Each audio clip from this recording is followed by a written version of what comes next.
to everyone again. We also welcome our distinguished guests and speakers, and we want to thank you all for joining us. Our first panel for the second day of the conference celebrates 50 years of the Leonard Institute for International Relations, focusing on the futures of the liberal international order. I'm Ruth Gazit. I'm a faculty member here in the Department of International Relations and the Program in International Development Studies at Hebrew University. And our panel is titled Environmental Issues and Technological Challenges, and seeks to adopt a broader long-term perspective, examining the challenges and perhaps also the opportunities of the liberal international order, stemming in particular from two areas. The first is technology, and the second is the environment, both of which could be seen as part of the environment broadly defined, or in the broader sense, in its classical meaning, such as, for example, in Harvey Starr's Opportunity and Willingness framework from the 70s, meaning the various physical and symbolic dimensions restraining or enabling the actor's decisions and actions.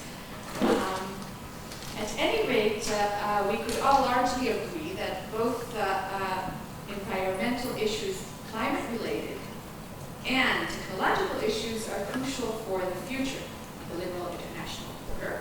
And so we would like to ask several significant questions in this respect. First, what challenges do long-term trends related to these two realms pose for the liberal international order? And also, what opportunities do they perhaps entail?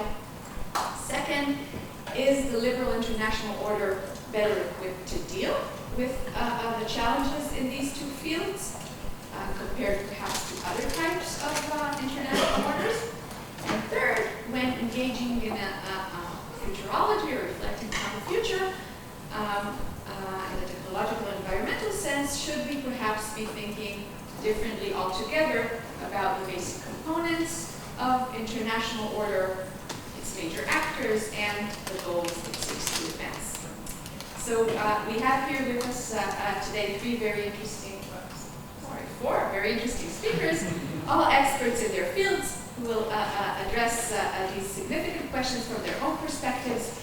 We will talk for some 15 minutes or so each, and then we will open the floor for discussion and questions. We begin with Dr. Leonard. It's Ganit. Okay, so we begin with Ganit. Second. Okay, so Dr. Ganit Pajkovsky is also a member of the International Relations Department here at the Hebrew University and is a non-resident scholar at the Space Policy Institute in George Washington University.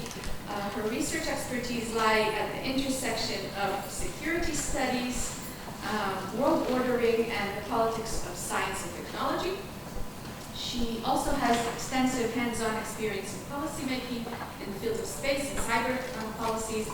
Until recently, Ganit also served voluntarily on the Bureau of the International Astronautical Federation as a vice president on behalf of the Israel Space Agency, and she's also a member of the advising committee of the Israel Space Agency. And Ganit will speak of challenges and opportunities towards a new order in space.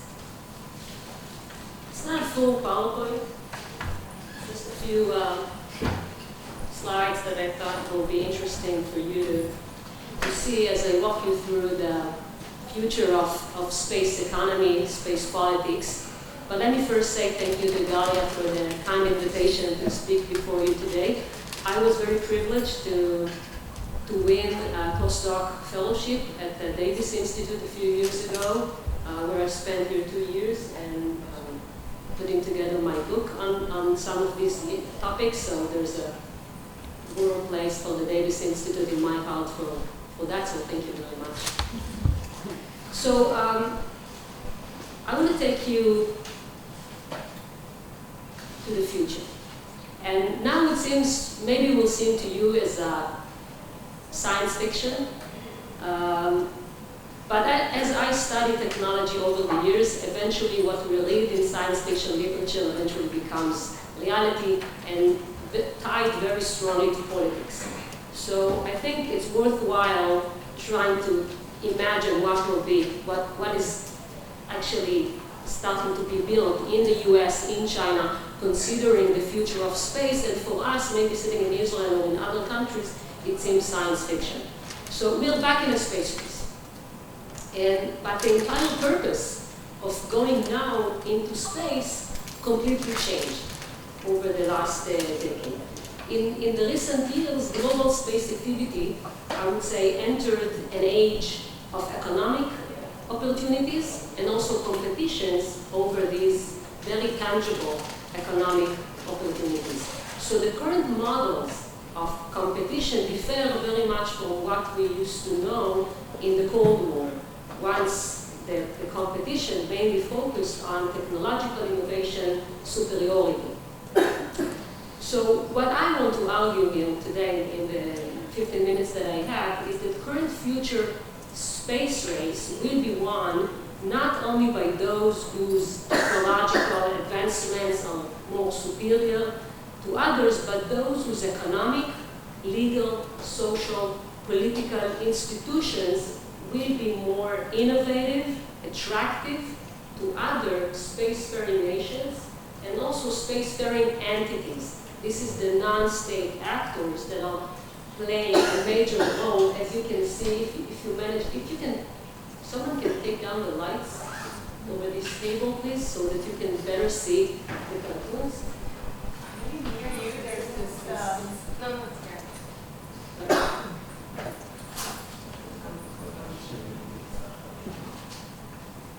So this is two cartoons from the Time magazine, describing the race in '68 and describing the current race. I urge you to take a close look at these cartoons and ask yourself not only who's in, but who's out, who's not in the cartoons, and it will tell you a lot about the current politics of space. So in this respect, I would say that the US, as the leader of the liberal international order, has an early lead over China, and of course over Russia, because Russia is not in this race at all. But it has a long way to go in order to win this contest, especially in the way the US forms its cooperation and the way it allows others some partnership in the leadership. And the US wasn't in the game for almost a decade. Up until a decade ago, the US didn't care, didn't want ordering in space. But something has changed, especially over the past, I would say, 5 years, but I can extend that to a decade.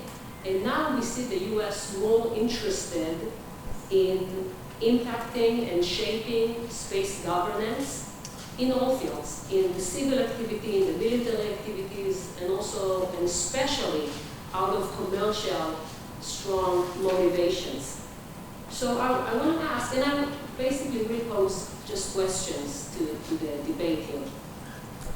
Will the new order or orders replicate the existing terrestrial orders? What will be reproduced? What will not? What should be reproduced?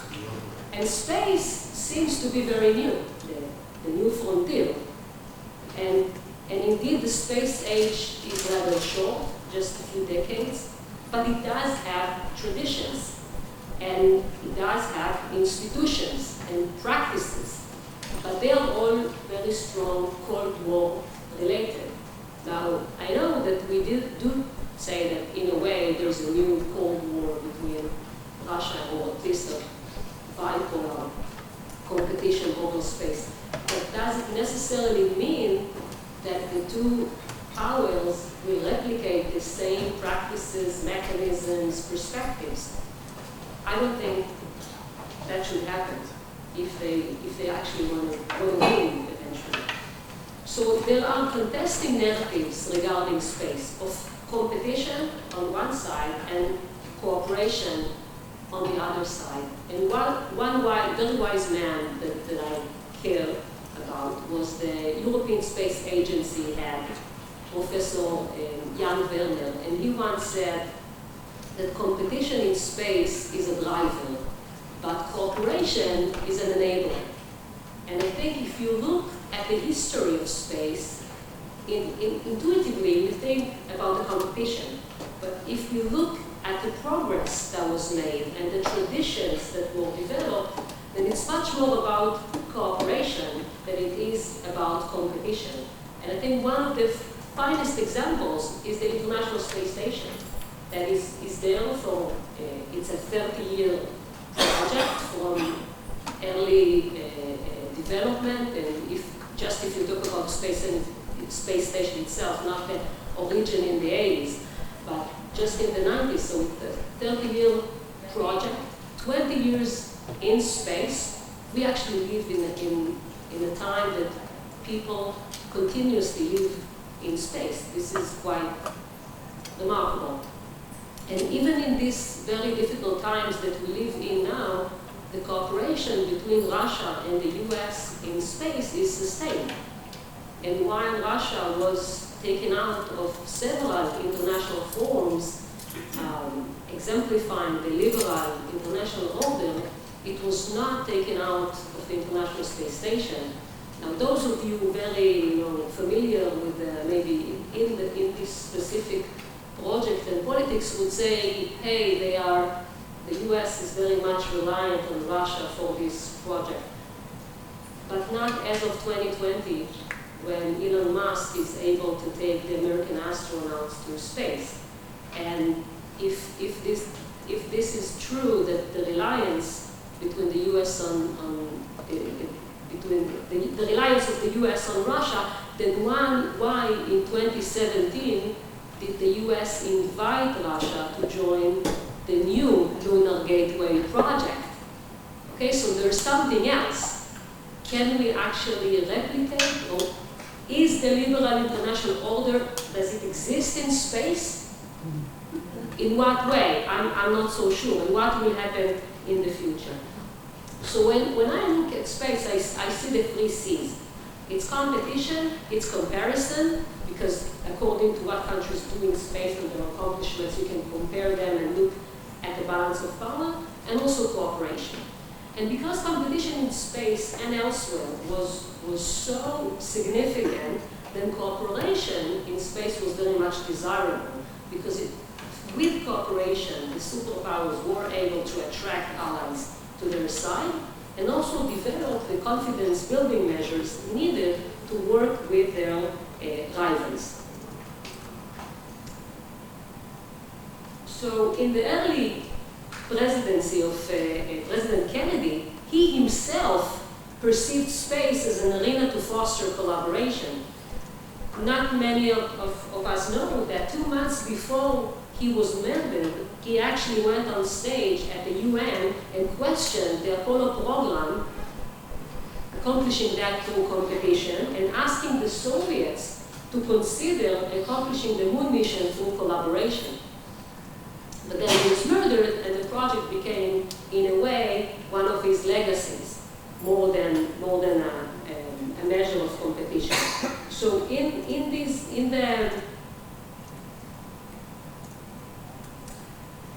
the most of the Cold War years, the cooperation was offered and conducted from a very privileged perspective, I would say, of the US. Toward non-state actors, toward the industry, it was led by a state-centric approach in which the industry was just a subcontractor and executor for the government. And when it came to state actors toward other countries, it was led by a very superior, one-sided approach in which the US invited partners, but they didn't have much of a say in the partnership. But today, things look completely different. Space is still very, very much connected to power to superiority, but the meaning of space power shifted or evolved. From the 60s, when it was about technological progress, to military tactical force multipliers as of the 90s, 80s, 90s, and now to a space economy and leadership in what the Americans and the Chinese call the cislunar economy. And the cislunar economy is the economy between Earth, the Moon, and also Mars, although it's called cislunar, but in the future, it's the space that we have between Earth, the Moon, and Mars. And in this space, we will have a durable, sustainable, scalable economy, commodities that will be exchanged and people living in this space. So for that, we need not just technology, but we need all this. So now it's all about exploration, expansion, and exploitation. And what is needed to win this race for exploration, expansion, and exploitation? So you need a strong and prosperous economy, and also a secure, safe, sustainable space environment for this economy to flourish.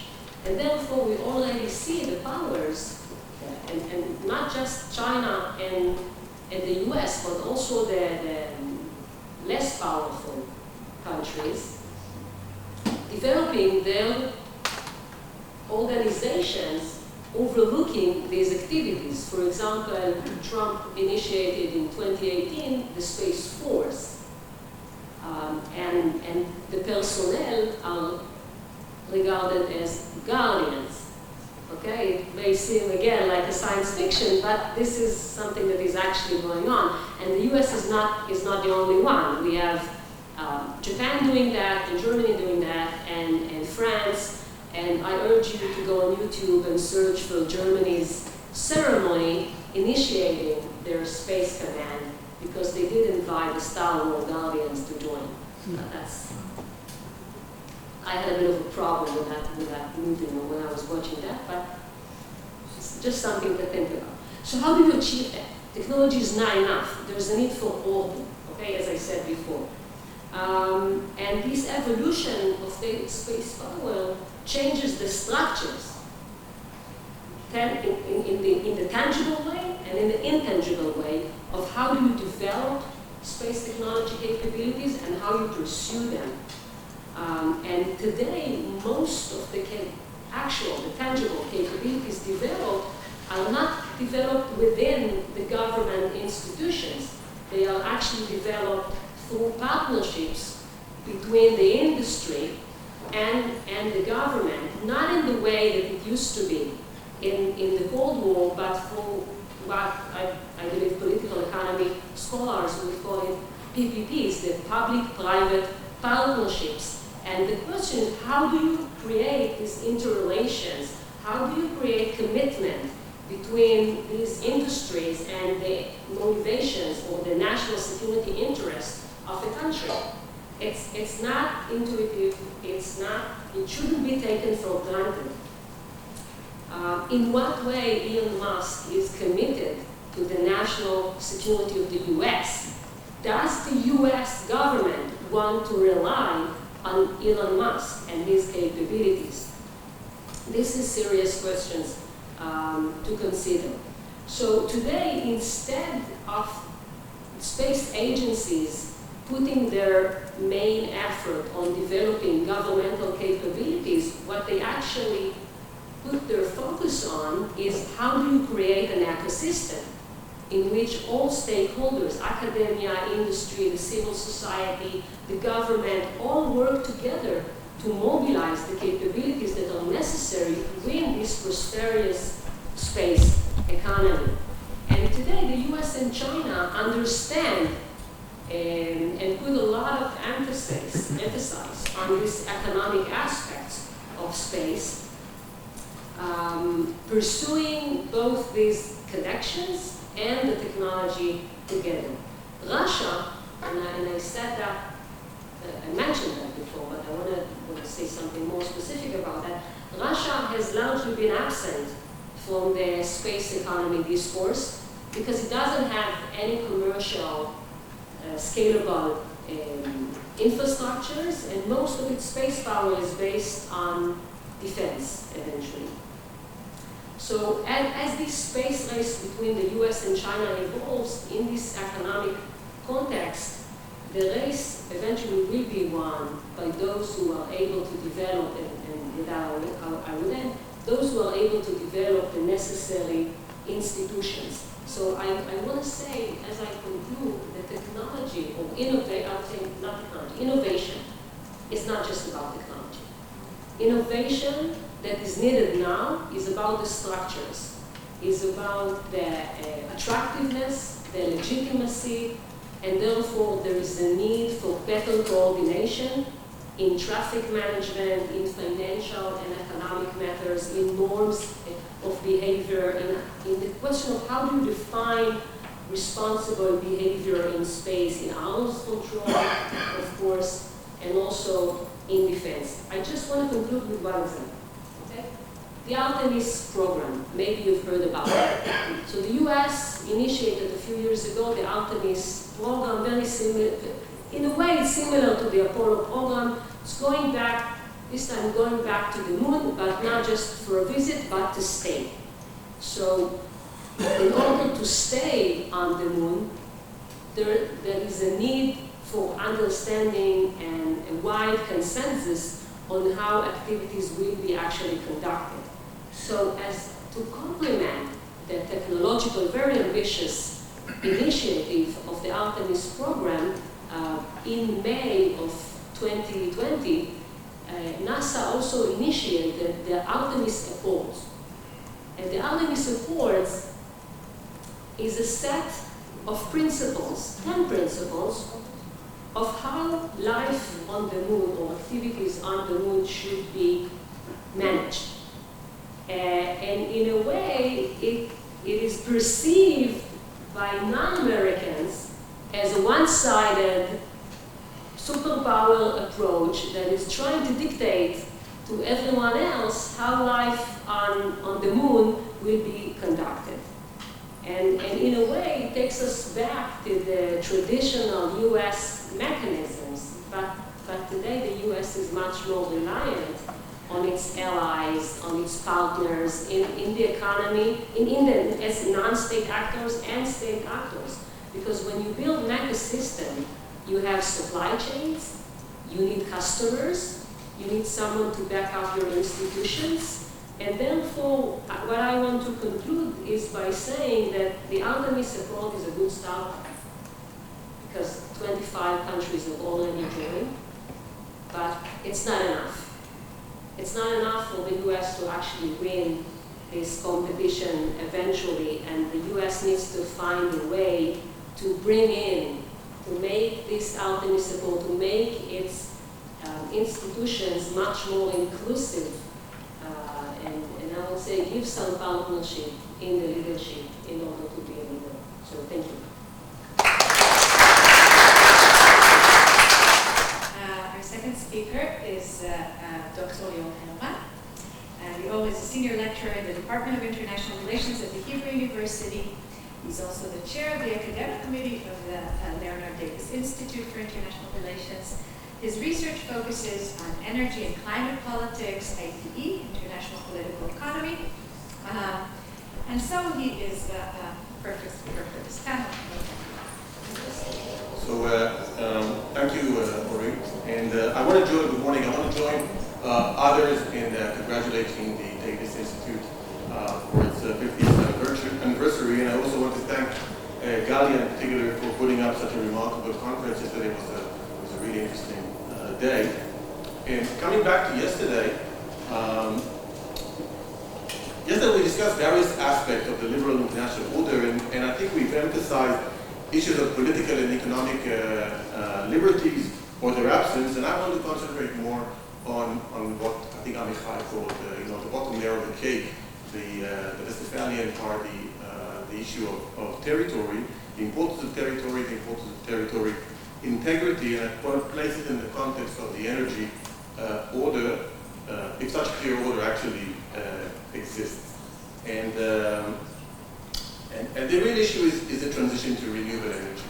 And we are in a process now where the world is undergoing a major transition to renewable energy. I don't know what's the end of it, but we're not likely to see a world of 100% renewable energy, but we're likely to see a world where renewable energies are, at least in the next couple of decades, are taking a very important place in our energy mix. And this transition is propelled by various reasons. First and foremost is the issue of climate change mitigation, which is probably the most urgent topic, I think, on our agenda. Humanity faces today, and renewable energies obviously do not release, or largely do not release greenhouse gases into the atmosphere, and therefore mitigating climate change is by and large an issue of replacing fossil energy with renewable energies. This also contributes to other issues such as environmental and health benefits, and I'm not going to go into it. But there are other motivations, including issues of economic efficiency and cost saving. And we know that energy markets are highly volatile. Energy prices can be quite considerable, and they vary across time.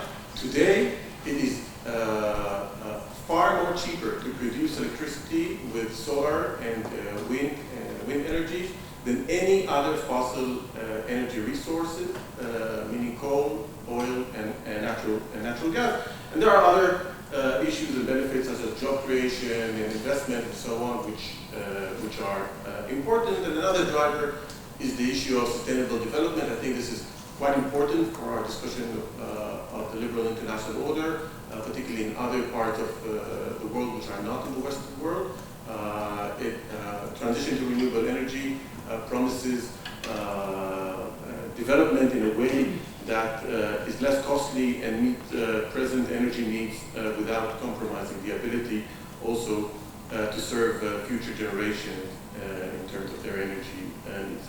But beyond all of these motivations, which are important, in the context of what I want to discuss here, there is another important reason, and that is the critical motivation that, contrary to what we know about fossil energy geopolitics, there is a conviction, I think, which a lot of people have, particularly politicians, that renewable energy can reduce geopolitical tensions, because every state can have something, right? Every state has at least access to one source. It could be solar radiation, it could be wind, it could be geothermal, hydro, but everyone has something, and therefore what states can do, they can actually be independent, right? Independent or largely independent in terms of their access to energy, and this reduces all sorts of tension that we are very much familiar with fossil energies, where fossil energy resources are not distributed according to political equality, but according to geographical findings, and therefore we have dependence between, or an interdependence between various countries. So traditional energy geopolitics and their implications for, I think, the international order were based on dependence, interdependence between fossil energy exporters, importers, and also transit states. And they resulted in a sort of loose and weak international and regional cooperation, which often amplified these dependency issues. So as I said, the argument goes that renewable energy will diminish the geopolitical importance of the territory and consequently contribute to international cooperation and economic liberalism. So transition to renewable energy is considered in many respects as strengthening the liberal international order. And my main argument here is this is not exactly the case. Territory is actually going to be still very important. And there is an important territorial dimension, territorial footprint, which comes together with renewable energy that is largely overlooked. Now, to explain what I mean, and to give you some illustration of the security and geopolitical implications for territories in terms of renewable energy, I need to make a short distinction between fossil energy resources and renewable energy resources. And I want to concentrate on four dimensions. The first one is the issue of availability. And renewable energy resources, they do not, as I said, depend on political borders. Everyone has something, some sort of abundance, and therefore it allows nations to decrease their needs to rely on other nations in order to have available resources. There is an issue which is called intermittency, right? The solar energy is not available during the night. We'll come back to it in a second. Wind is not always present, but by and large, it is an available resource. Second, there is the issue of how we produce electricity. Today, with fossil energy, we use centralized production, largely by states or big power plants. They are susceptible to and vulnerable to armed attacks and so on. If you hit such a plant, you cause a major problem for a whole country. This is not the case with renewable energy. Renewable energy is produced in a decentralized fashion, which means on rooftops, on solar fields, and so on. And the scale of damage in terms of armed conflict will be much smaller for the system as a whole. The third element is what I've already said, is the issue of affordability. Renewable energy certainly reduces some of the political, economic, and geopolitical tensions with respect to prices. It's cost competitive with other fossil energies, but also in terms of setup costs, it's largely much cheaper than fossil energies. And lastly, there is the issue of sustainability, and this is about fossil energy. They are unsustainable, polluting, major impact over climate change and environmental damages. This is not the case for renewable energies. They are clean. Having said that, they do have a major negative environmental impact, and if someone tells you that renewable energies are green, that's not true. Okay. Now, I want to take these four characteristics and relate them to several issues which we see, which I think are actually important in terms of territories and why territories still matters, and why renewable energy are not going to free us from the problem of having to deal with territorial integrity. First is the issue of scale. Okay, and this is also about who are the new actors, ordering actors in this coming order. And so the first thing is that in the fossil energy sort of order, what we have states, we have companies. But now we're talking about individuals. We talk about households, which are not only consumers of energy, they're also producers of energy. And they matter. They matter a lot for the system. It's important, and they not only matter in terms of electricity production, they also matter in terms of electricity storage. And they're going to be more and more important. You can imagine, for example, take your electric car. It's not only served by the electricity you produce, it's also a backup for the system, right? It can be a reverse ways. Another actor in this sense are communities. Communities are increasingly important, and here, Yannick mentioned PPPs. I will throw one P out of it. We see lesser involvement of the government, and we see greater involvement of communities, so citizens in kibbutzim, moshavim, like villages, municipalities, and the like, with the private sector in setting up these solar fields and wind farms and the like. And they are central to the system, and sometimes they even want to gain autonomy. And I can think of many examples. For example, the Isle of Wight in Scotland, or even the Arava region here in Israel. And this means that we have a changing and evolving perception of territory. Suddenly, the individual house is becoming important. Suddenly, we're seeking new territories, new land spaces, often in the periphery for these things. And these territories are often also competing with other land uses. So, if you want to have offshore wind, that means something for maritime transport. That means something for fishing. If you want to put rooftop solar panels, what about laundry? What about solar heating panels? What about solar PV instead of agriculture, or other fish cultivation pools or water reservoirs and the like? So renewable energy, in that sense, expands the order from an order based on units who are largely states and market actors to an order which also includes subnational units, like municipalities, like communities, like individuals. Now, surely, you know, if I listen to Khalid, you know, she spoke about Elon Musk, and we can think about George Soros, also featured here yesterday. Individuals are always present in these orders, but I think now we're talking about a large number of such actors, which are a bit like everyday ordering actors, and this is unique. Then there is the issue of thinking of substituting renewable energy, substituting fossil energy with renewable energy, so we don't have these politics, right, of natural resources. But the truth of the matter, and I will not, I think this issue will be discussed in the next presentation largely, renewable energy does not free us from the natural resources politics that we know. Because at the back door, there is something called rare earth elements. These are critical minerals and metals, which are important in the chain of production of renewable energy, largely for storage, but also for wind turbines and the like. And guess what? They are very abundant, you know where? In countries that starts with the word the Democratic Republic of, right? We know what kind of countries they are, and this is another, I guess, threat to the liberal international order. China is a very interesting case in this sense because it is the dominant producer of rare earth elements across the chain of supply, so also the secondary stages.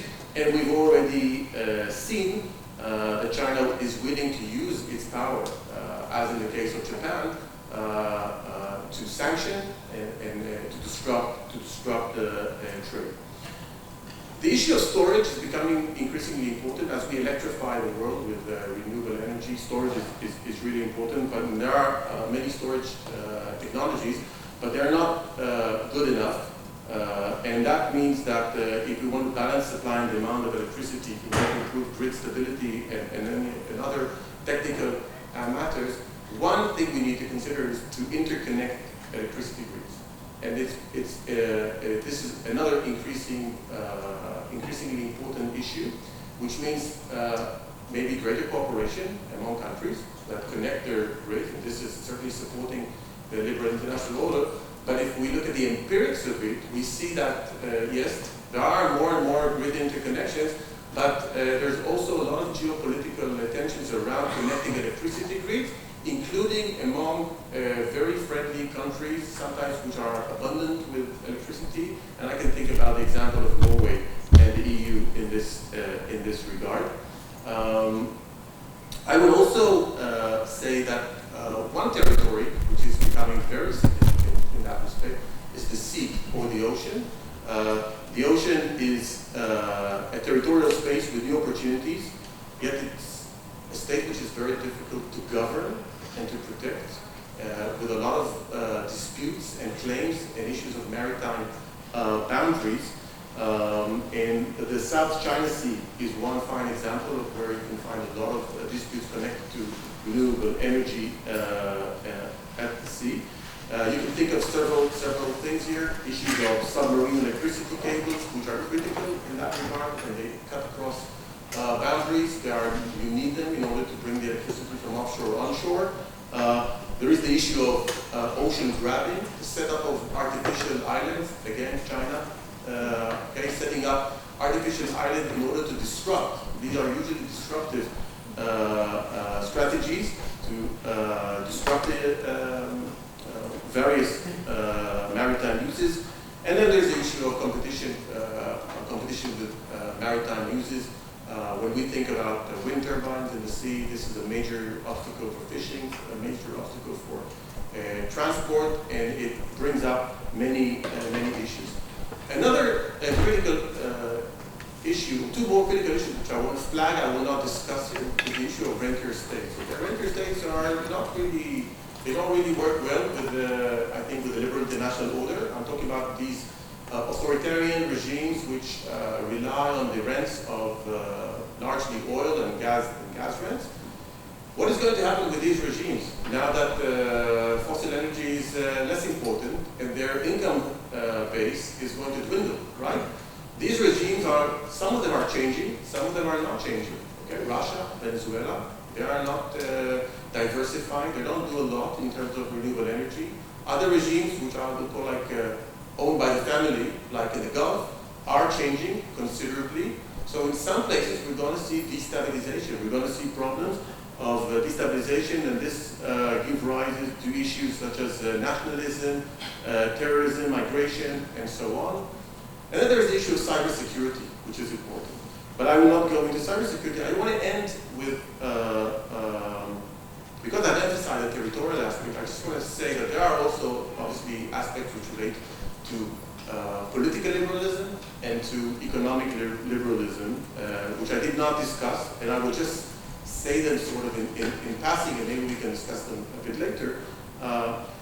There is the issue of political liberalism, right? Democracy, human rights, and democracy and human rights never featured high on the agenda of the old energy order, right? I just mentioned rentier states, where the biggest abusers of human rights, deprivation of freedoms, gender, speech, assembly, religion, you can name, non-democratic, and so on. And liberal countries were always very tolerant towards these countries, right? It was another word from yesterday, right? They depended on oil and gas from these countries, and therefore turned a blind eye. The interesting phenomenon is that when we speak about renewable energy, because of the decentralized fashion I've outlined earlier, there are two concepts which are more and more invoked, and not just by academics. We see them at the SDGs, right, the Sustainable Development Goals of the UN. We see them in international organizations, at the EU. We see them at national policies and regional cooperation mechanisms. And this is the issue of energy democracy and energy justice. And energy democracy really refers to the concept of ensuring equitable access and control over energy resources and decision making, and the energy justice also in terms of alleviating poverty. So there is a lot going on here, and this might strengthen the liberal international order in terms of the political aspects of it. In terms of the economic aspect, and this is where I will finish, I will say that energy was always sort of another. Okay, I'll put it differently. It's very difficult to explain even in a 1.5 presentation how does the energy market works and operate. And the energy market has changed quite considerably, but it was never really a free market. And we know the power of certain, it was the Seven Sisters. Then the oil shale countries took over, and then over the years we've seen greater liberalization of oil markets. But when it comes to natural gas, things are a little more regional. It relates to the need for certain infrastructure like pipelines and so on. So it's not a global trade as it is, but this is also changing. So we have market concentration. And at the WTO, which is a fundamental issue in the liberal international order, energy was always some sort of an exception where the rules sometimes apply and sometimes they don't, in relation to a range of issues such as export restrictions and quotas and subsidies, a big issue, state support, and more. And when you look at it, even the notion of what is energy and energy trade at the WTO is not defined. We don't have a good definition of whether it is a good, a service, or something else. And that means a lot, because it means what kind of agreement it actually works for. As we move to renewable energy, this is changing, because renewable energy is largely carried out by the market, as I said earlier. So states are less involved. It's market-driven. There's a lot of cross-border investment, also involvement of finance institutions such as private sector banks. But also multilateral agencies, the World Bank and multilateral banks. But putting them into the framework of the WTO is somewhat it's a bit tricky, right? I mean, because if we want to introduce renewable energy fast in order to mitigate climate change, then we need to sort of go against some of the logics in the WTO, such as subsidies. Stay tuned. I don't have an answer yet, but I think we will see the WTO evolving in that respect. I'll stop here. Okay. There's a lot more to think about in terms of institutions. Thank you. Thank you, Matteo. So our third speaker is Dr. Naama Teshnel of the Department of Geography and Environmental Development at Ben-Gurion University of the Negev.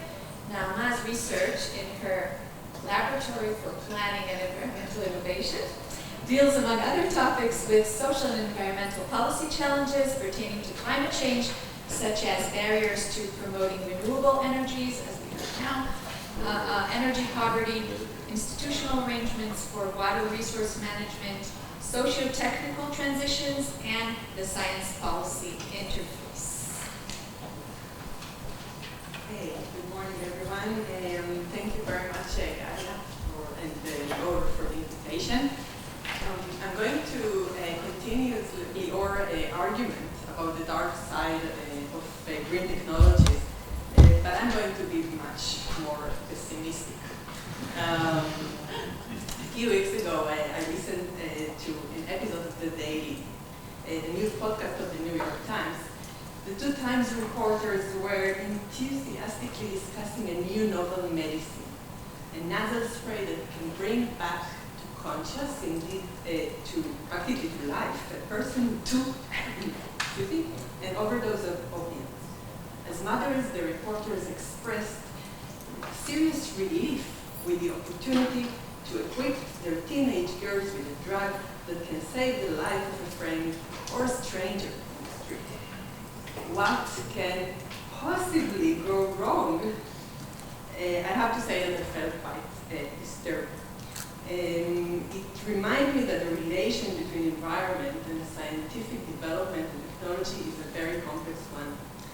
And Leon mentioned already the discourse around solutions to climate change that are based on carbon capture technologies, energy storage, smart grids, technologies that do not really actually exist yet. So technological and scientific optimism has always made people uneasy.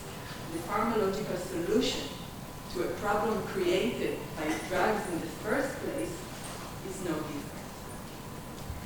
There is an interesting approach in the literature according to which the liberal international order is a product, more than a creator of multinational corporations. And here I connect also to Benit's speech. The liberal international order can be seen as an arrangement envisioned and promoted because within it the economic model. Global liberalism means free trade, means support of global capitalism within they strive. This claim provides a strong explanation to why liberal international institutions are failing in dealing with global crises, from the opioids to climate change. Corporations are delaying the response to the climate crisis because they are protecting the liberal order from state interference, for example, limiting global growth, thinking about alternative discourse like degrowth, limiting global freedom to trade, such illiberal measures that the environmental movement thinks are essential to tackling climate change. Indeed, big social change. Regulating multinational corporations from the oil and gas to the financial companies to the food and retail sectors is seemingly against the ideology of liberal international order. But these sectors are responsible for massive shares of greenhouse gas emissions and are resisting to decarbonization and transformation of the way we produce and consume. Dr. Rami Kaplan, a colleague from Tel Aviv University, has analyzed it in depth. He talks on how self-regulated institutions that were established by transnational corporations themselves, for example, of green labeling of products, in practice dissolve any effective global governance of the issue of climate change for the past decades. And this failure is manifested repeatedly in international negotiations for climate agreements from Paris to recent Sharm el-Sheikh. So as I understand it, the case of the opioids and climate crisis both represent the major challenge for liberal international order in the face of corporate governance.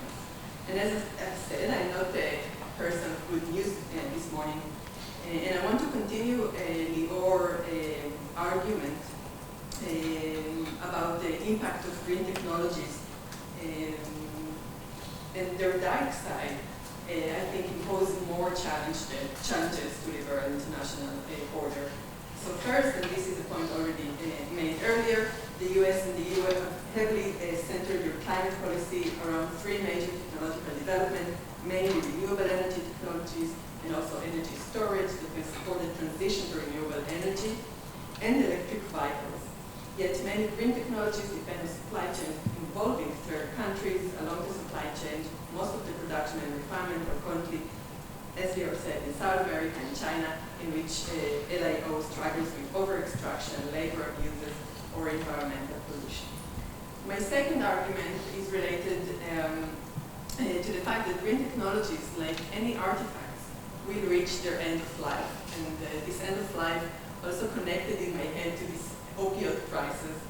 And I was thinking, what is the issue with the end of life of technology? And I was trying to think about the implication of looking forward and thinking about huge batteries with minerals that are becoming e-waste and panels, solar panels, and accumulation of e-waste, electronic waste. In theory, the liberal international order framework produces wonderful strategies to cope with e-waste. For example, the leading EU's policy of extended producer responsibility. Today, a model policy copied across OECD countries. Extended producer responsibility privatizes the management of e-waste by imposing the responsibility to treat the waste on the manufacturer. But there are a couple of problems with that. One is the neoliberal framing of waste in the first place as something with no value that we need to get rid of. Two, liberal countries expected, again, that China, the biggest producers of photovoltaic panels, would comply with the regulation. But you know what? China said, no, we don't want your waste. We're not going to take it back. And three, what happened in reality is that the responsibility was downstream to the importer and the informal market for leaf fillet, which means illegal e-waste hubs across the southern countries. So the case study of e-waste might present an interesting challenge to LIOs. I strongly recommend Professor Jakob Garb further insights on this issue. Third and last, I want to share with you some findings from a study conducted recently by Ilya Stepanov, a postdoc from Russia, that arrived to Israel after Russia invaded Ukraine. Here he rediscovered his Jewish roots, another really interesting kind of international order.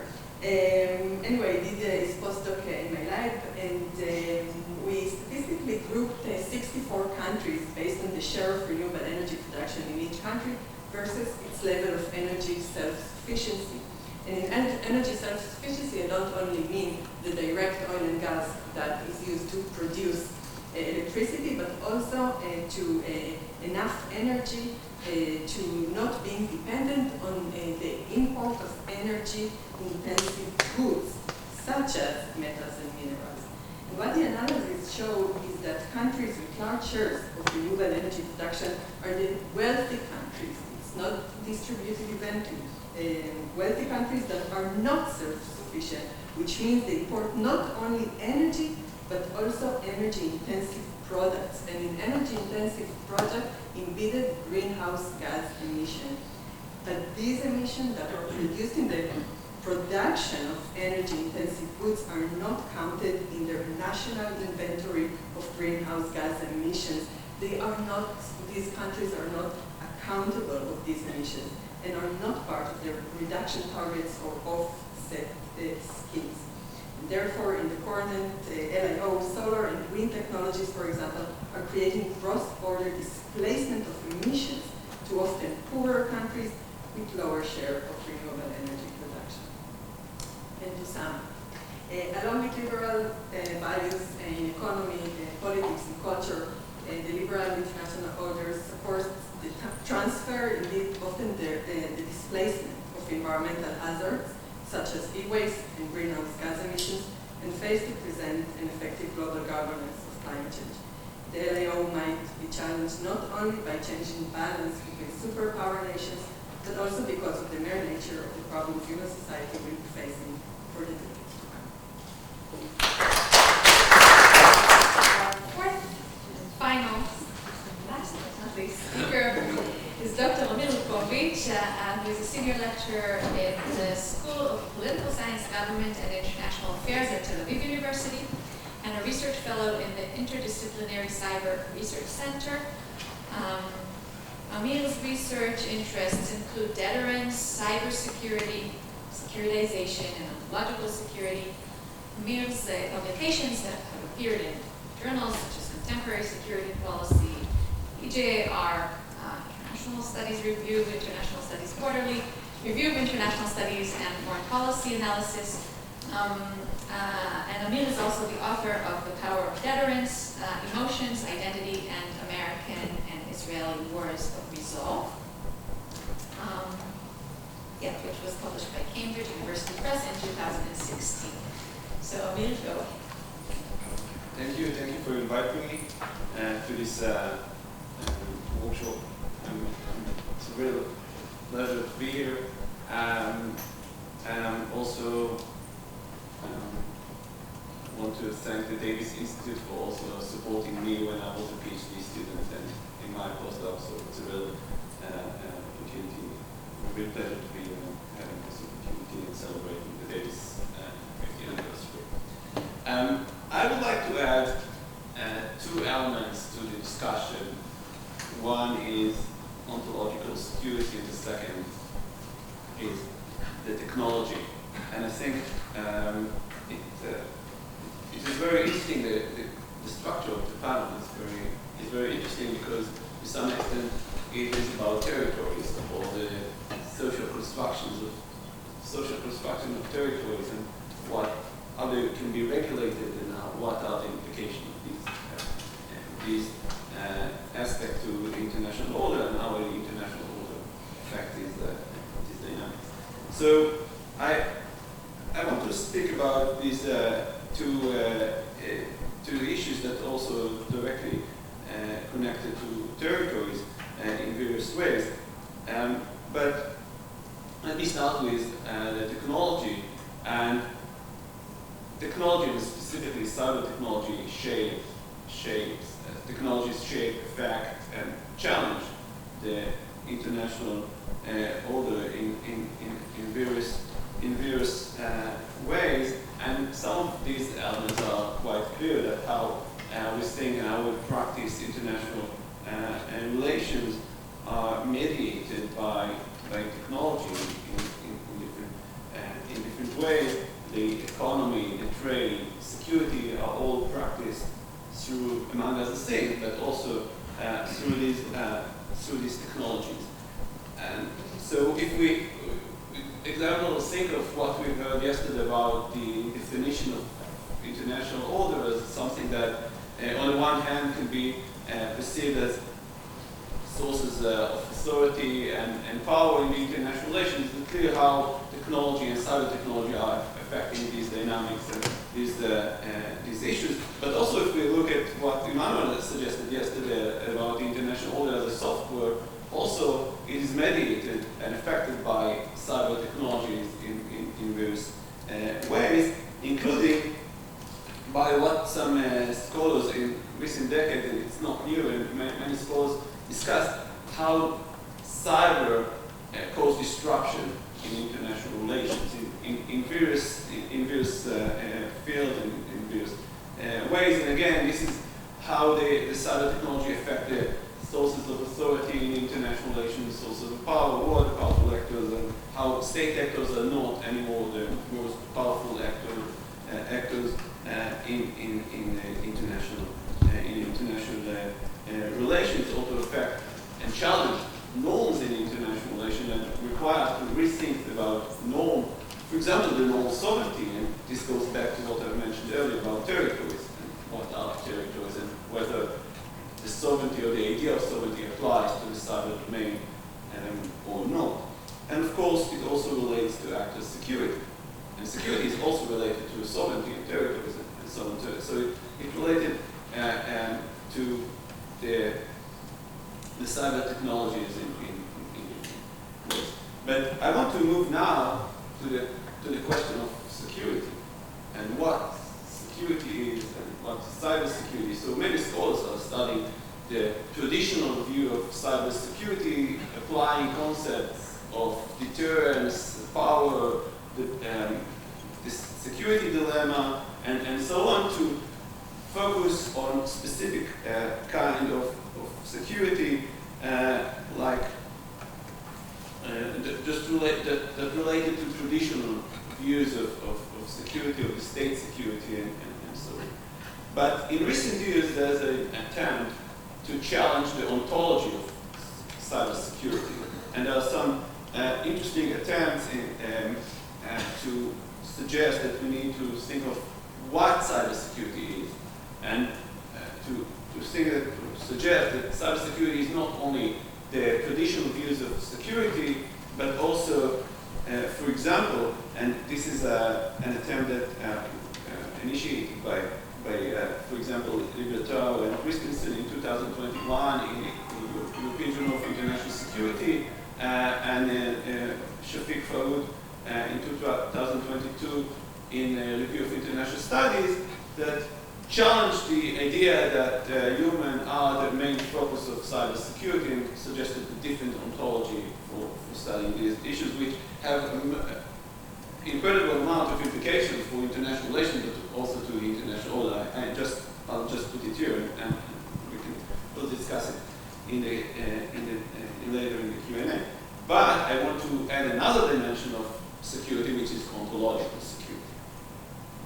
And this is here I rely on a paper I recently published in the European Journal of International Relations, in which I suggested that there are different ways in which cyber technologies affect actors' ontological security, but also different types of actors with different levels of analysis, the individual, the state, and humanity. And so ontological security, just to be, just to provide a brief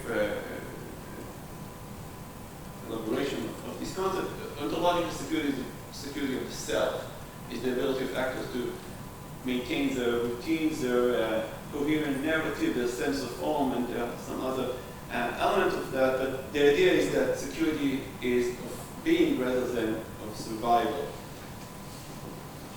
And as such, ontological security provides actors with stable identity, which function to provide order. I'll get back to that later on, because it's closely related, of course, to the international order, and shows how ontological security is closely related to these ideas, but also ontological security is about predictability and certainty.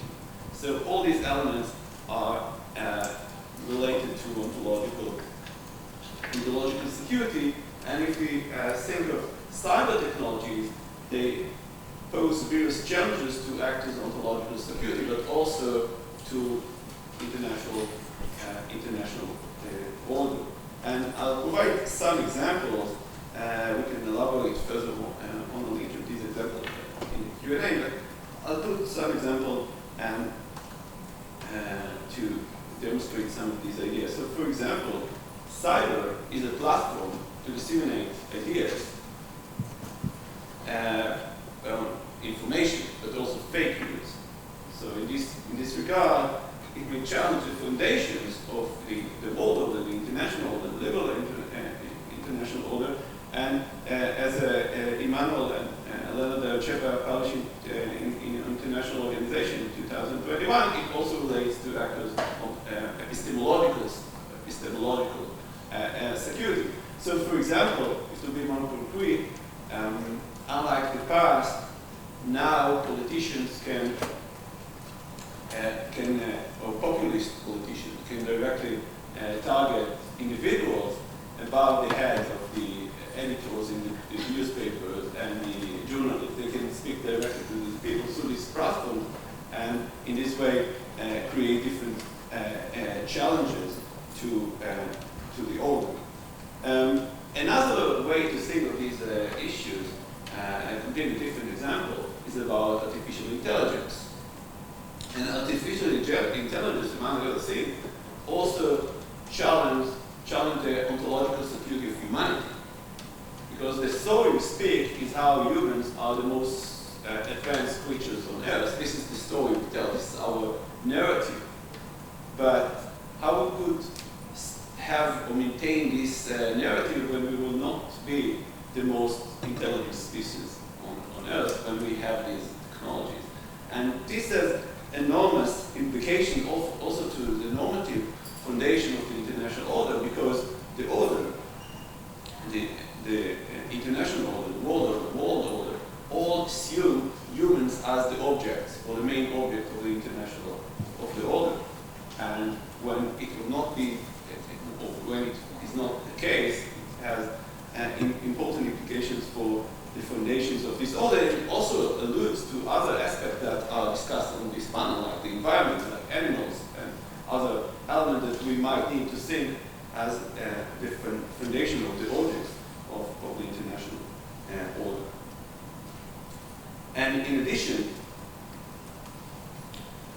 the cyber technologies also challenge the narratives of state sectors. The state as a security provider, the state as a sovereign entity. And in this sense, there are various ways in which, and I will not provide you with a concrete example, but we can also discuss it later on, but the cyber and the actors that are performing in the cyber domain are challenging the ability of state to tell the coherent story that they are the security providers, that they are that the state are maintaining the home, the national home, and the territories of the state. So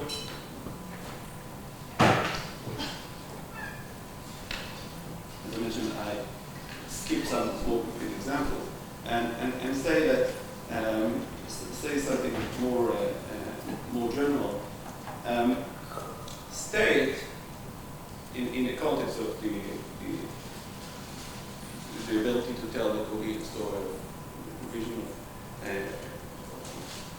these narratives, states considered to have monopoly on the use of force, and as such are considered to be the providers of physical security for the society, for individuals. But also, and this I rely on an article of Aisha Zalakov from 2017, the states are also trying to monopolize the provision of ontological security for individuals and for society. But when state actors are unable to provide ontological security, it becomes an ontological challenge to the state, but also to individuals. So because they cannot tell the coherent story that they are home to the society, or at least as they could provide this home in the past, or to be security providers, because there are various kinds of challenges preventing state or limiting the ability of state to be a security provider, it creates an ontological insecurity. And of course, this relates to, again, to the foundations of the international order, that it relates to sovereignty and these kinds of ideas. So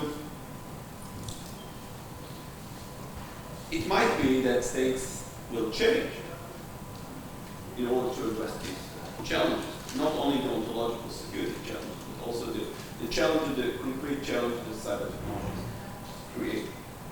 For example, reconstructing the self and shifting the identity by redefinition of cyber or digital sovereignty. Some states are going in this direction, suggesting that we can speak about cyber sovereignty or digital sovereignty as a way to legitimize, among other things, an alternative order. And this is a big question about territories, how we define these territories, whether states can still have or be sovereign in these kind of territories. And some scholars suggest that it's oxymoron because there cannot be sovereignty in the cyber domain.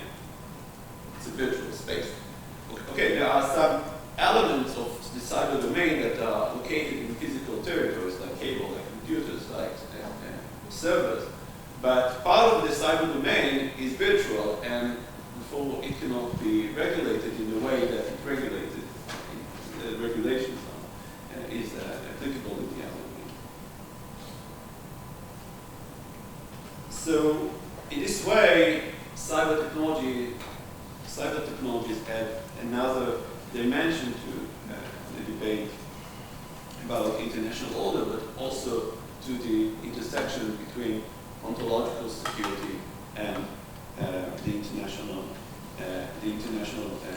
order. So to conclude, I will go back to the idea I mentioned earlier. International order is about order, and order is about ontological security in different ways. The international order, it is important to emphasize, provides certainty, predictability, and a sense of home. So in this way, challenges to the international order is also a challenge of ontological security, and in fact the legitimacy of the actors, but also the legitimacy of the order itself, and the difficulties or challenges to the legitimacy are also affecting the order and the ability to maintain it. Thank you. I sum up and frame our discussion very, very briefly, and then we'll open up for questions and discussion. So you've heard about the need for a liberal international energy order to cope with the grave challenge posed by climate change, and yet at the same time, as you highlighted, there are various old and new security and economic obstacles and threats to such an energy order. While this order also changes the dynamics between margin and center, as I heard from what you just told us, and also the meanings of everyday geopolitics, which are also changing, new actors, new dynamics between them, and so on. And Anna continued along this vein, but from a different perspective, and addressed the pitfalls of the liberal international order in its failure to offer effective global governance in the realms of health and climate change or the environmental crisis. And we've also heard from Ganit that perhaps outer space is another space. High seas were also mentioned here, but outer space also offers us some type of perhaps compensation or a way out with its emerging novel forms of governance. Ganit talked of the old new space race with its long-term economic opportunities, the changing meanings of space power with its current economic emphasis as well, and of the emerging multilateral or even shared economic space or ecosystem, which also refers us back to the first panel yesterday, thinking of international order in terms of ecosystems. And finally, Emil highlighted how while cyber technology has become a key aspect of the current liberal international order, it also challenges through AI, through social networks, big data, fake news, and otherwise the ontological and also epistemological securities, following Emmanuel's argument of the actors constituting this order.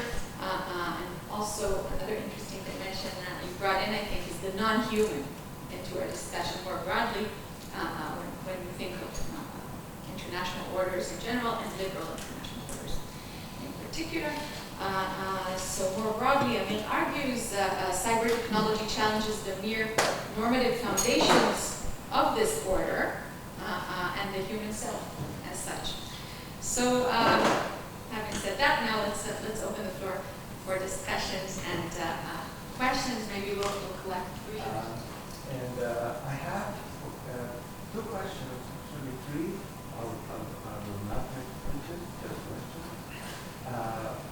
The first question I want you to tell us, whoever wants to speak, or all of you, where do you position yourself in the spectrum between technological determinism via technological affordances, as they are being called today in the literature, to a completely non-technological chronological indeterminism, all kinds of other human values. That's the first question. The second question, again, to everybody, is that there is something very similar that you all are doing. Amir is not territory, but it's space. This is the construction of spaces that are not territorial. And it is, when I was a student, back in the 70s, there were treaties. There were multilateral treaties in the sea, space. Some of them are obsolete. Energy, and certainly cyber that also evolved from a big bang to a kind of expansion of a universe that keeps expanding today, and we thought that it would be global and we will all be together and we will cooperate, and now it's something else. So, as I said yesterday, and I think I'm not wrong, there is a big problem with the whole idea of multilateralism in order to govern, to order all these spaces. And back 50 years ago, actually, the ideas about how to govern technology that has an impact on space, on cyberspace, like AI, have changed completely. So the question is, how would you suggest to govern these spaces? And the third one is, what is the impact of the picture you have given us on, called these days, political liberalism, not political democracy. I mean, that's what we are going to. Let's take two more. Yeah, very interesting panel. I would like especially to ask Lior, but maybe others can comment as well. One of the challenges to the liberal international order is the great power competition.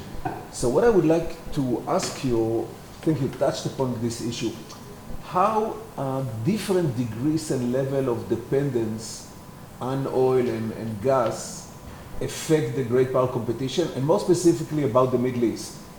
The fact that the United States became energy independent, and supposedly it's one of the sources for the gradual perceived American disengagement from the Middle East, with all its huge effect on Saudis, and Iran, and Israel, and so on. While at the same time, the Western allies, the other members of the liberal international order, the European and the Japanese, and South Korea are still heavily dependent on the Middle East. So how do you think it will affect that? And a related issue is Farid Zakaria just published an article that raised some interest a few days ago in the Washington Post and then in CNN, kind of talking about actually the growing significance and importance and power of the oil producing states in the Middle East, especially in the Gulf, because it looks like the dependence on them is growing, and that is also going to have major effects. And then China, with its growing dependence on the Middle East oil and growing involvement, culminating with brokering this, detente, whatever, between the Saudis and the Iranians, which might be a first step of China penetrating strategically into the Middle East and competing with the United States and hegemony in the region. So what is, do you think, the role of oil and energy dependence and all these issues and the future of the Middle East in this great power competition? And also the effects on Israel, because obviously that is totally related to the two issues that trouble the Israeli government in foreign policy. Not speaking about the other issue. On the one hand, potential war with Iran, on the other hand, potential peace with Saudi Arabia. Yeah. I have for Leo a much more pedestrian question, which is that, as we know, mining is very much location determined. In other words, the world is full of ex-mining zones that are falling apart or have been abandoned. In the United States, in South America, etc. Now, given that, my question to you is, what is the future of Gulf countries after the energy transition? Surely they have cheap oil that can beat easily solar and wind power. But what afterwards? Can they survive only on the basis of the abundance of solar energy as they seem to be saying, or what?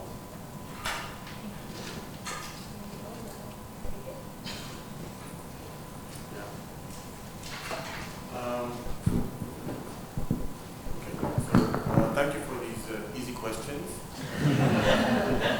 I don't know where to begin. I guess I'll actually begin with perhaps with Alfred's question, because I think it relates in some way to Benny's question. And this is it's point about the future of oil, right? Oil and gas. And I think one of the things I've tried to say, and I'll be brief, I won't answer all questions, speak. So one of the things I said earlier is that despite what people often say is that we are going to a world of 100% renewable energy, this is not the case. Okay, we're not going to substitute so quickly the need, for example, for oil or any other fuels in order to use aviation and perhaps rails and maritime transport and so on. So these resources are still going to be important, which means that Gulf countries, as you suggest or asked, are still important in this sense, albeit their importance is diminishing. Now, what I think I observe is an interesting trend, okay, among these countries. Some countries, these rentier countries, okay, and I put Russia and Venezuela here, are not doing really anything about it, okay? They are, in a way, kleptocracies, right? I mean, you have a leader there, and Putin is not going to leave Russia to his daughters, right, when he comes. He has an interest to take whatever he can today, and I don't really care. I think he cares about Russia, right? But eventually, he doesn't really invest in any of these. He doesn't diversify the economy, doesn't do anything. Gulf countries are actually acting differently with some deviation. The Saudis, there's a lot of talk, but very little that has happened so far. But the smaller countries, and I'm talking here about the Qataris, the United Arab Emirates, Bahrain, and all the what is used to be called the pirate coast countries, they are actually diversifying. And they're doing this diversification for several reasons. They understand that oil and gas will be less important in the future. So they have an interest to sell as much as they can today to others. At the same time, they need water, for example. Water, to desalinate water takes a lot of electricity. So why not use cheap solar electricity, right, for your own needs? So they are using increasingly solar energy for their purposes, okay? And eventually they will be more and more reliant on that. I think it also has to do something with soft power, an issue which we didn't deal with a lot here, but soft power is a little bit. The UAE is a fine example of a country that is trying to use soft power in this sense. Now, it also means that since oil and gas are still important, it's no surprise that China is still very much interested, right, in this greater region. I don't know if the Saudis can do brokering and so on. I think this is beyond what I can really guess now. But I will say one thing about what you asked about Israel and perhaps the Eastern Mediterranean. Yes, first of all, for the U.S., this region is less important. It is important in many other respects, right? There are other things which are important. Oil is less important because since the US began fracking, using fracking, it is largely autonomous. It's a big exporter now of oil and gas, and it plays a role also now with the war in Ukraine in substituting some of the Russian gas through liquefied natural gas LNG. But the Mediterranean, the Eastern Mediterranean, is not really an answer for, at least not Israel, as you asked, for Europe. Okay, Israel doesn't really have the quantities that the European needs. Doesn't have the means to transport this gas. Having a pipeline from Israel to Italy, I'm willing to bet here in front of everybody that it will never materialize. It doesn't have any economic viability, and it's questionable technologically.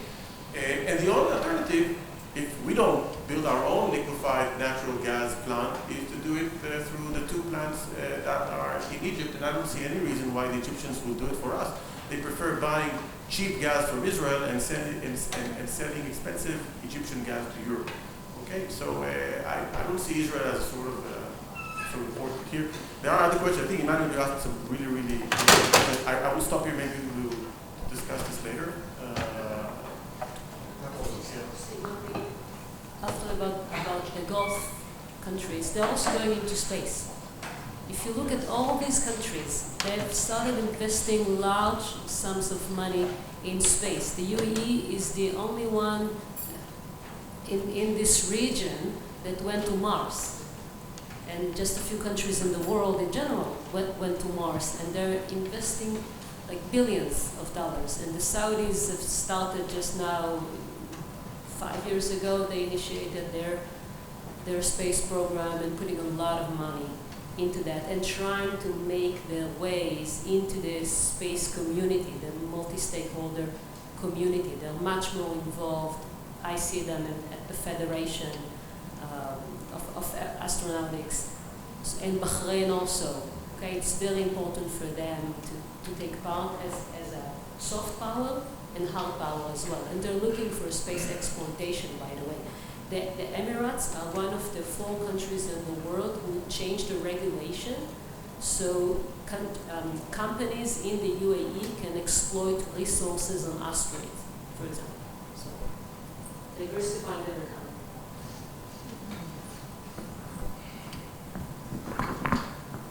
Thank you for the questions.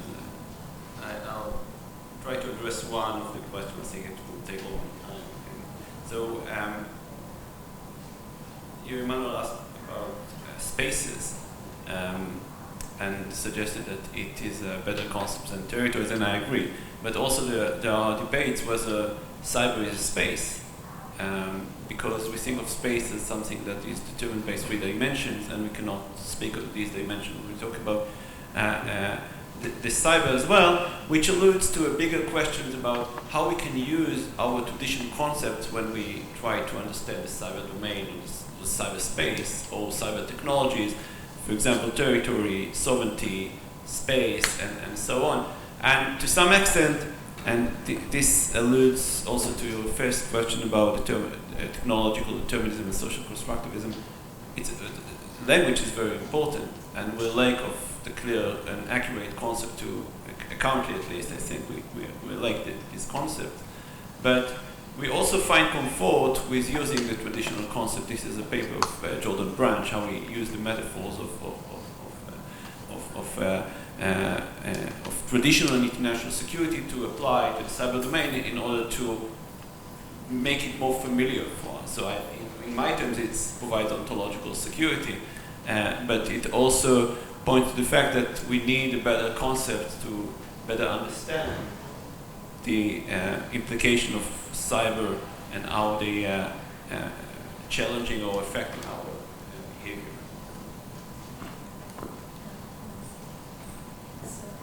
I can answer Emmanuel.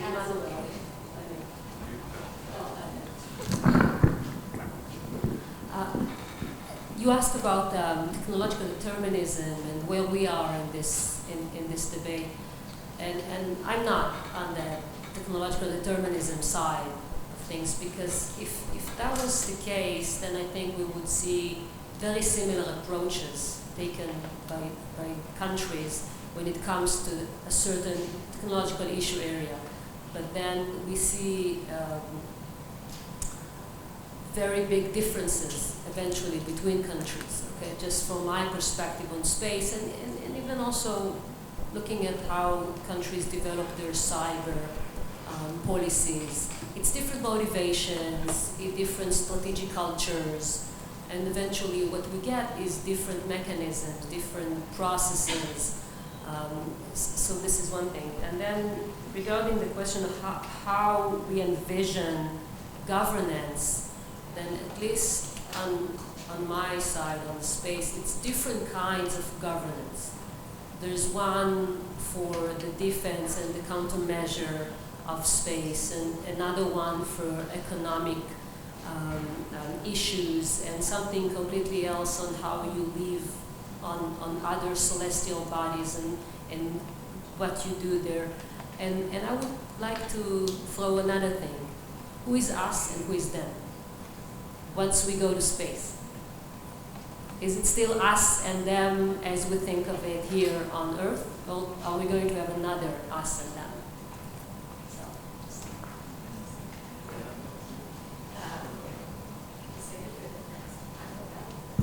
Okay, go ahead.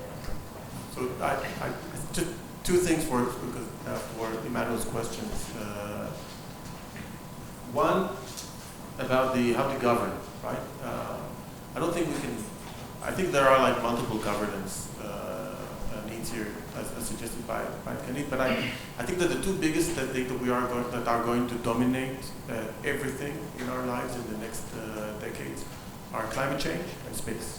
These are the two big things, and they are also obviously very interconnected. And that will lead to some changes of regimes, but also changes within the regime. So if I think of the WTO, I think many of the WTO disciplines will have to go along with some of these necessities in space and in climate change. It will go against some of the disciplines that we know, but it will be a change from within the regime if the WTO survives. As for the effect on democracy, I think it's really premature to tell, but I can say two things. First of all, to connect with what I said earlier about rentier states, we see that some rentier states are becoming, I wouldn't say democratic, but they allow greater freedoms. Okay, that's part of their transition to renewable energy, because they need, and it's not just renewable energy, but they need to open up, and that comes with a certain price. So it's not democratic, but it has greater liberties. And another interesting case study that I'm looking at, I look at Roma people and Bedouins who live in what is termed illegal villages in Israel. And renewable energy enables these communities something which they couldn't do before.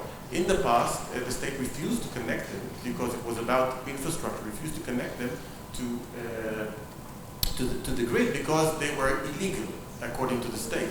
Now that they can use what is called, they don't need the connection, right? They can use a solar panel. It sort of put a question mark on the issue of the state legitimacy and issues of democracy, right? Of how much do they need the state? Space as well. Because they use satellite dish to get media. So in a way, eventually what does this state gives them? So we'll take 3 quick questions and then Thanks for the presentation, the work on health. I have a question that might be for the four of you, but especially for Daniela here. It seems that technological optimism has been precluding a lot of governance innovation and even governance adaptation. In this idea that, well, why do we need to adapt these rules and institutions that we have, or we can just invest in new technologies that will solve the problems? So, short from technological failures and catastrophes, what do you think can incentivize governance efforts and even governance innovation? Or should we just wait until all the technologies fail so that we can actually invest in innovating?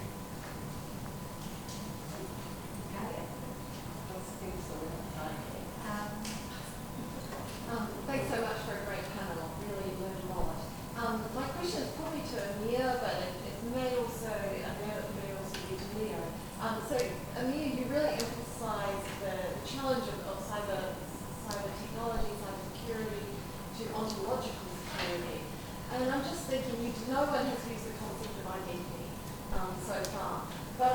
see that the cyber realm offers really new identities and new possibilities for new forms of connection and belonging, right, that transcend the state. And there's, obviously positive and negative aspects to that. We can see the growth of extremism transnationally, really through the cyberspace, right, through the online space, and how that translates into challenges to liberal democracy and the liberal international order. But I just wanted to ask you about, what about the opportunities for the new identities in cyberspace, and what that offers to new forms of community? I'm really nervous about the panel later on today, so really interested in your thoughts. And I think it also relates to Leo's, really interesting analysis of the possibilities of renewable energy for, again, the significance of households, communities, outside of the state system, and new identities. So I'm wondering about identity and the relevance of that in the conversation. Final question. So I have a question for both Lior and Yannick. Lior, regarding, you mentioned decentralization of energy, and when I think about history, at least the intuition of mine is that the centralization of energy production and centralization of power kind of are very correlated. And now you're mentioning the decentralization of energy. What does it mean to sovereignty, for example? That would be really interesting, because the liberal order basically assumed that sovereignty is really centralized. Second thing is, in this discussion there wasn't any mentioning of fusion, which is, I know it's a bit fusion energy, which is a bit early, but it is a centralized energy source, at least potentially. Regarding space, this is for Denis, I wonder what you think of the effect of, I think it's called the Kastner effect, the cascade of debris, creating more cascade. This is a basic tragedy of the commons issue, public commodity that is not governed. So I wonder what you think about that issue. And also, second of all, from the opportunity part, because now there's no, so for example, satellite as a resource now can utilized by two countries that are not basically neighbors. So this kind of creates new, so countries that are not neighbors to each other, for example, one from Africa and the second from South America, might become more interconnected because of the resource that they can utilize together. I wonder, how do you see that effect also, changes the geopolitics?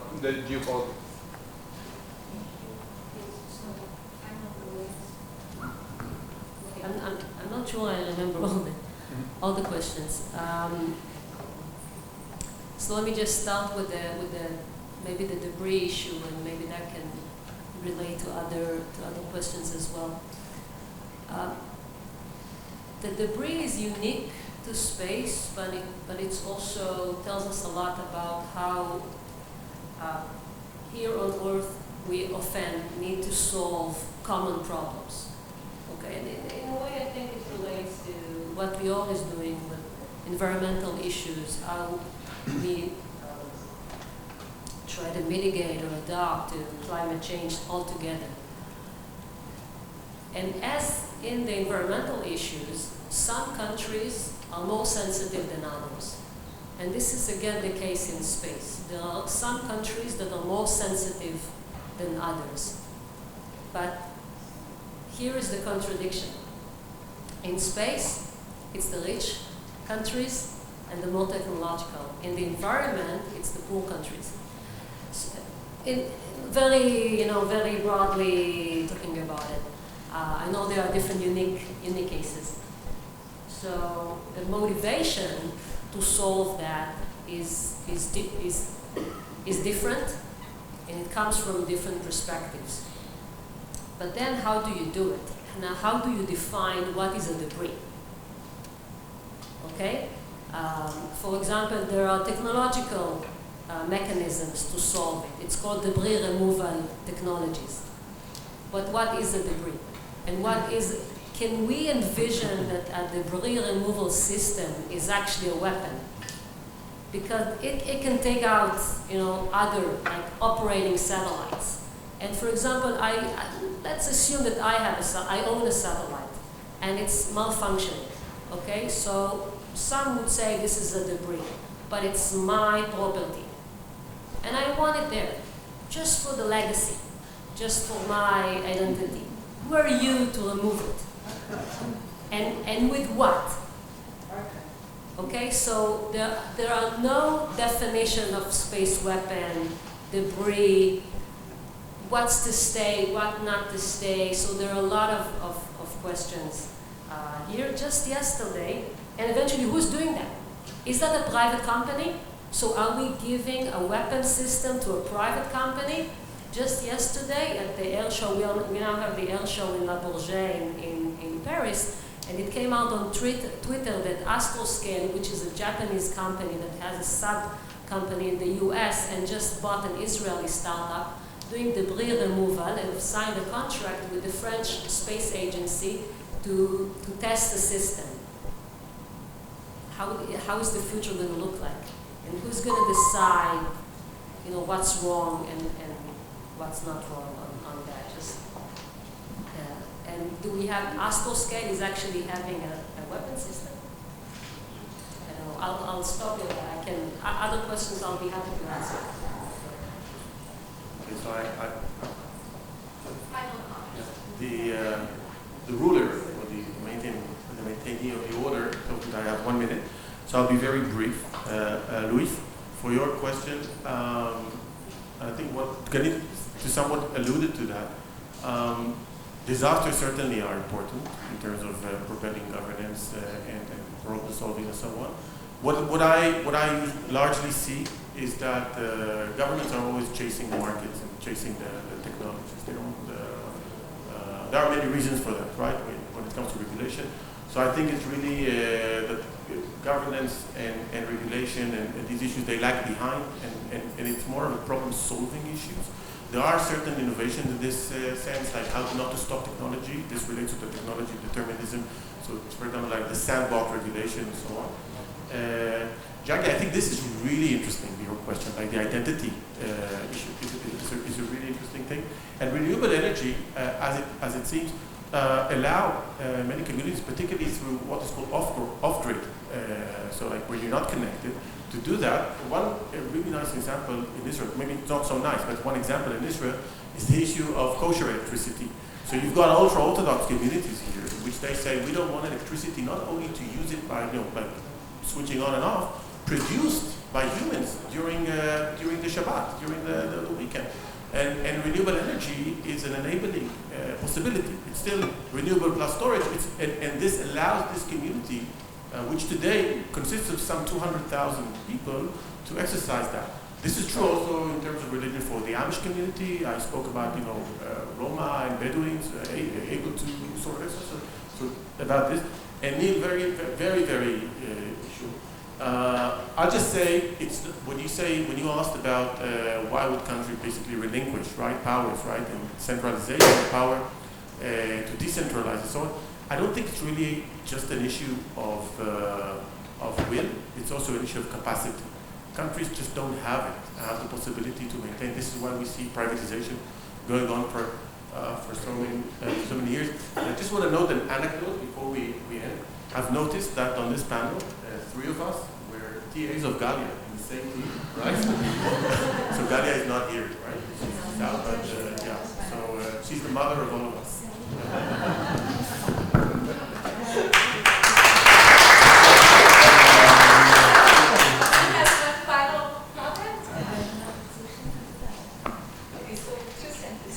Yes, because I got a very important question of Jackie about the identity,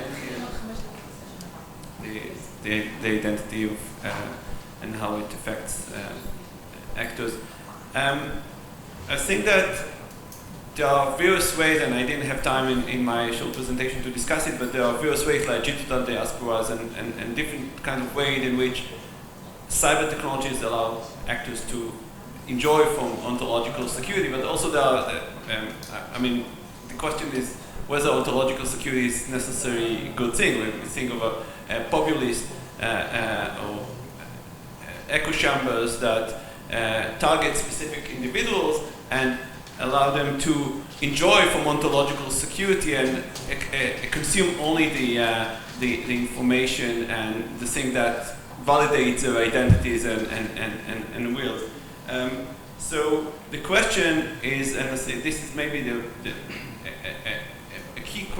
a key issue, because as Emmanuel mentioned yesterday, there is overlapping between different orders, and an order may change to a different one.